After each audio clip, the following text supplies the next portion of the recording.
lugar o Sr. Antônio dos Santos, que hoje nos dá a alegria de participar connosco nesta celebração, porque não acontecia há 12 anos. E até essa data, todos os anos, neste dia, ele celebrava aqui o dom, constituía para esta diocese a sua entrada no ano de 1980. Sr. António, é com alegria que temos hoje de novo no meio de nós. Todos os padres e diáconos, saúdo as irmãs e irmãos religiosos e religiosas que estão no meio de nós, vindos das diferentes congregações e institutos que temos da nossa diocese. Saúdo os irmãos e as irmãs todos que participam nesta celebração. E reunimos-nos aqui para celebrar o Senhor. É certo que o povo diz que hoje é Candelária, a Senhora das Candeias, mas hoje o dia é uma celebração do Senhor. A apresentação de Jesus no templo. É uma festa do Senhor. E com esta apresentação nós lembramos aquela luz que Jesus é, luz para todos os povos. Ela é a luz do mundo, luz dos povos, como lhe chama a Lumen-Gentium, do documento central do Concílio Vaticano II. Ela é a luz que vem iluminar a nossa inteligência e fortalecer e aquecer os nossos corações na caminhada de vida rumo ao encontro com o Pai. Por isso é que José e Maria o apresentam, é certo, no cumprimento de uma determinação da lei, mas não é a determinação da lei que determina este acontecimento, mas de facto o desígnio de Deus, que quer estar mais perto do seu povo e por isso envia o seu próprio e único Filho ao nosso encontro para nos abrir inteiramente o coração, abrir o coração a todos nós. Jesus é de facto o único sumo sacerdote, sacerdote que é pontífice, faz a ponte entre Deus e os homens. Como lembra hoje a carta aos Hebreus, ele, em tudo semelhante aos seus irmãos, quis partilhar a sua sorte a fim de a todos nos aproximar do Senhor, de todos nos aproximar de Deus. É claro que a vinda de Jesus não dispensa a preparação, não dispensa um mensageiro que vai à frente a aplanar os caminhos, a levar-nos a converter os corações e permitindo assim que a passagem do Senhor seja acolhida por todos e cada um de nós. Alegremos-nos, irmãos, por mais uma vez podermos viver este grande mistério, o mistério da proximidade de Deus, do seu próprio e único Filho, ele que é de facto a luz das nações e que nós hoje celebramos de forma entusiástica.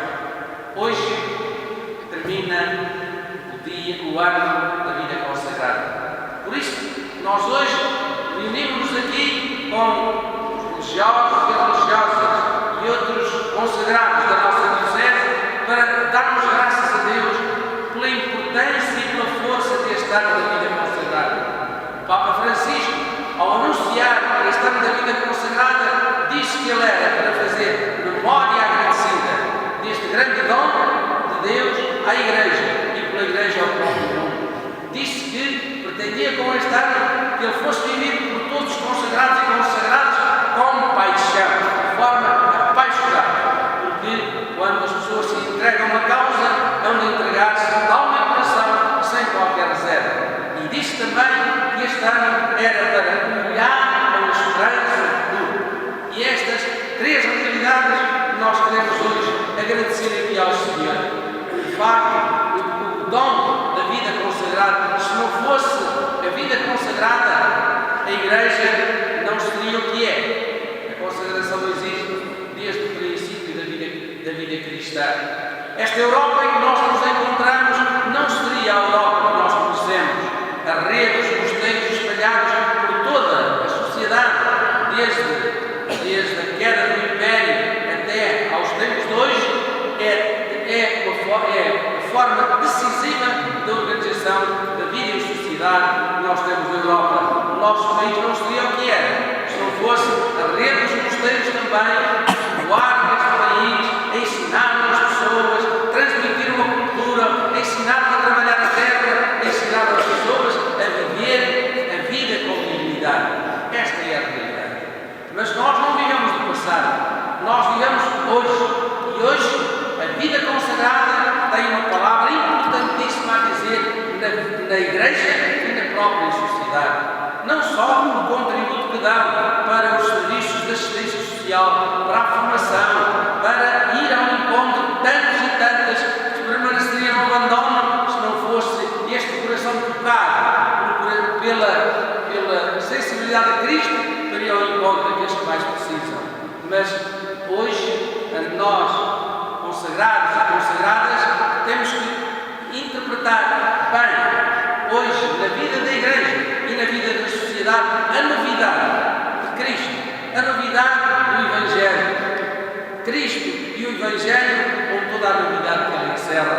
Porque não foi hoje como ontem, foi e continua a ser decisiva a presença do Evangelho para que a igreja e a sociedade se tenham de pé, se mantenham firmes nesta caminhada de criar condições para que as pessoas se realizem, para que as pessoas sejam felizes.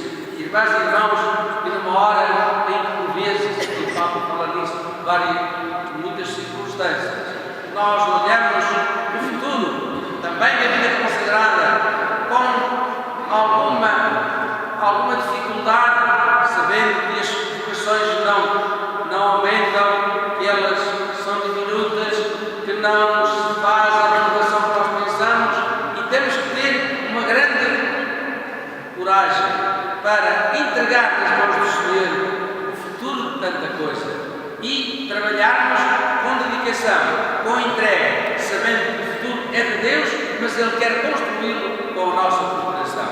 Hoje nós louvamos o Senhor por termos vivido certamente com a máxima intensidade este ano e uma certa avaliação ainda antes desta celebração, durante uma hora e meia, representantes dos vários institutos e congregações e de vida consagrada que temos na Diocese, partilhamos duas preocupações.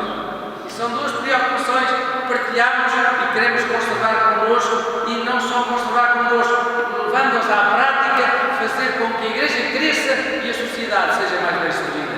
Uma das preocupações é esta: como respondemos àquele apelo que o Papa nos faz na carta com que convocou este ano da vida consagrada, para que os carismas e o exemplo dos fundadores das distintas congregações saiam dos conventos e dentro dos conventos e das casas religiosas e possam ser conhecidas e interpretadas por famílias e por leigos na nossa sociedade.